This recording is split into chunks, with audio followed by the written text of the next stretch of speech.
our presentation and explain more about Nihonshu in detail. So yes, as you may know, there are a lot of liquors from all over the world. There is vodka, whiskey, gin, and more. And they all have different and distinct tastes and are made from different ingredients through different processes. For example, we have vodka that is made from potatoes, and we also have beer that is made from wheat. Let's have a quick preview of the quiz, and this might be new to you if you just entered the Facebook Live. So what is Nihonshu made from? Answer in the comment section below, and the answer is rice. So Nihonshu is made of rice. So how can rice be an ingredient for Nihonshu? We will have Rikako to explain more about the ingredients. And I'm going to explain about Nihonshu while comparing to wine.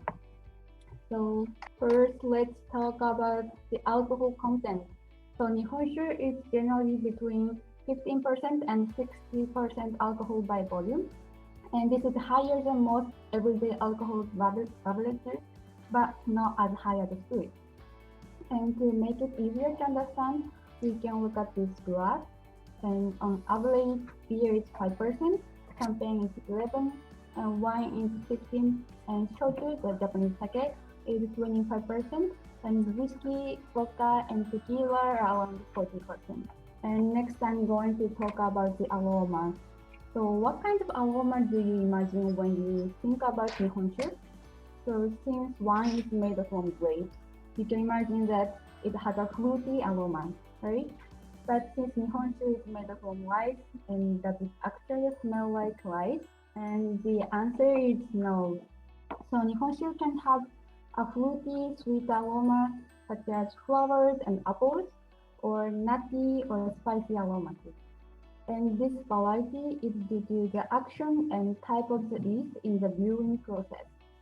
And the alcohol and carbon dioxide expelled from the yeast contains the aromatic substances that give to Nihonshu its particular aroma. And wine too can have fruit, herb, and nut aromas, even though its main ingredient is just grape. So in that respect, Nihonshu and wine may be similar. And next, I'm going to talk about the temperature at which you drink Nihonshu. So Nihonshu and wine have something in common. They are generally drunk straight. However, Nihonshu is said to be the liquor drunk at the wildest range of temperatures. Of course, wine can be drunk warm on occasion, but Nihonshu is drunk between 5 degrees and 55 degrees Celsius, which is between 41 to 131 degrees Fahrenheit. And the taste and aroma of Nihonshu change with the temperature. So generally speaking, Nihonshu is more crisp and refreshing when cold. And we can also enjoy it at room temperature, which is around 15 to 25 degrees Celsius. And doing so brings out its aroma and helps to capture its character and make it more gentle on the palate. And warming up to 50 degrees Celsius helps to bring out the rich taste of rice in Nihonshu. And the flavor becomes fuller and richer, and the aroma spreads better. So this range of temperature is one of the unique characteristics of Nihonshu, and it's a major difference from wine. So lastly, let's talk about the ingredients. So as you may know, wine is made from grapes. And like we said, Masato said before, Nihonshu is made from rice, which is a grain. However, water and yeast are also added as an important element. So in the process of wine making, there is no water added. So the quality of the grapes directly affects the taste of wine. But for Nihonshu, not only the rice, but the water, the yeast, and the craftsman's skill are all various factors that play an important role in taste. Therefore, delicious Nihonshu can be brewed only if the factors that decide the final taste, like the quality of water and the ability of craftsmen, are excellent. So as you can see, there are some similarities between these two different alcohol beverages. And next, Taki is going to explain more about Nihonshu itself. Okay, thank you, Rikako. So let's talk a little bit more about ingredients. So we already know that it is made of rice. So what else? So Nihonshu is made of mainly of water, rice, and rice koji. And also, there are 3 words in the following explanation that have a specific Japanese concept. So koji, umami, and shubo. So we will be adding explanation to these as needed. So please listen carefully. So first, I'm going to talk about water.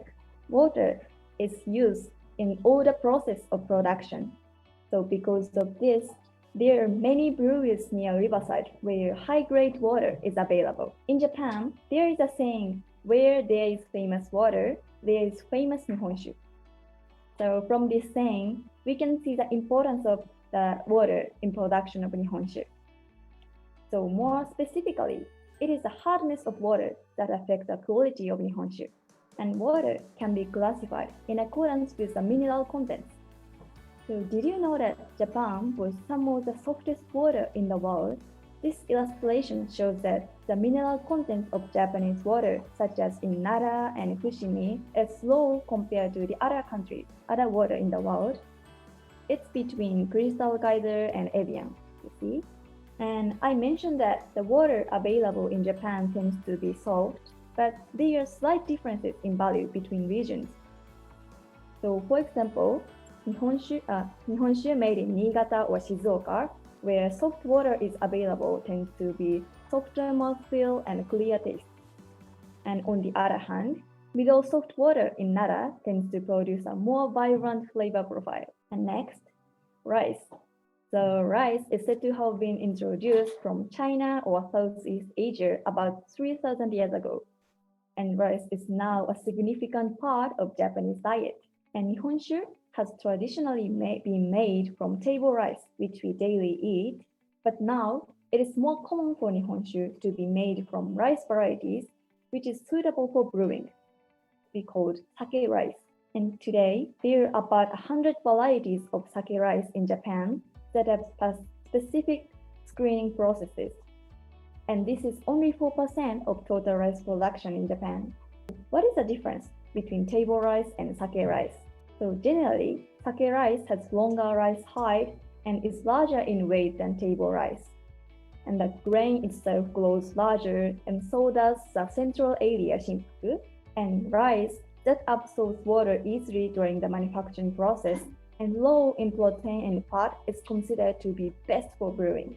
Also, due to its advanced cultivation techniques and scarcity, it sells for 2 to 5 times the price of table rice. So you could say it's one of the most expensive rice varieties in the world.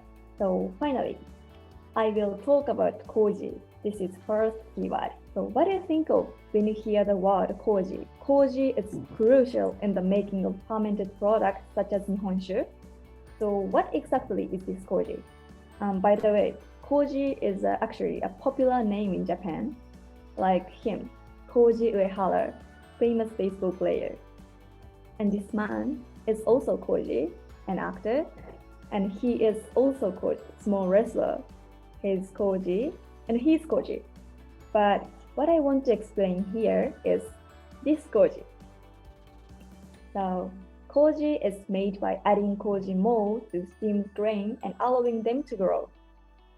There are many different types of fermented food in the world, and they are made by the action of microorganisms, and Koji mold is one of them. Used only in the warm and humid climate, this Koji is recognized as a national mold in Japan. Soy sauce and miso, which are the basis of healthy Japanese cuisine, would not be possible without Koji. So I will tell you more about manufacturing process in a while, but the main role of Koji in brewing is to break down the starch in the rice into sugar for alcoholic fermentation.